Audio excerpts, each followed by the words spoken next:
বহু বিপ্লবের মাধ্যমে এই দেশ স্বাধীন হয়েছে। আমাদের স্বাধীনতা লাভের ইতিহাস দীর্ঘ সংগ্রামের ইতিহাস। বহু আত্মত্যাগের বিনিময়ে এই দেশ স্বাধীন হয়েছে। তাদের প্রতি শ্রদ্ধা নিবেদন করে মন্দির নগরী উদয়পুরে ৭৯তম স্বাধীনতা দিবস পালন করা হয় সকাল ৭টা থেকে।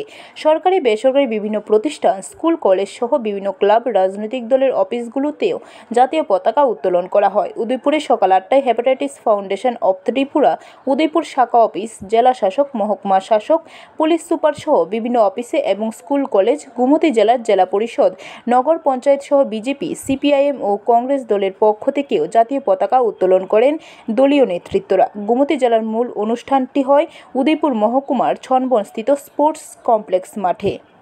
যারা স্বাধীনতা সংগ্রাম করতে করতে স্বর্গত হয়েছেন, আমি নিশ্চিতভাবে বলতে পারি তাদের কাছে স্বর্গের চেয়েও এই প্রিয় জন্মভূমি। তাদের সবাইকে আমার প্রণাম, তাদের সকলকে আমার শ্রদ্ধাপূর্ণ নমন। ১৭৫৭ সালে পলাশী যুদ্ধ থেকে শুরু করে ১৯৪৭ সাল পর্যন্ত এই দীর্ঘ সময় ধরে আমাদের দেশ ছিল ব্রিটিশদের অধীন। তারা শুধু আমাদের সম্পদ হরণ করেনি, আমাদের ভাষা, সাংস্কৃতিক ঐতিহ্যকে বিনাশ করার চেষ্টা করেছে। কিন্তু দেশের বীর সন্তানেরা চুপ করে থাকেননি। শুরু হয় মুক্তির লড়াই। ব্যুরো রিপোর্ট, খবর ত্রিপুরা।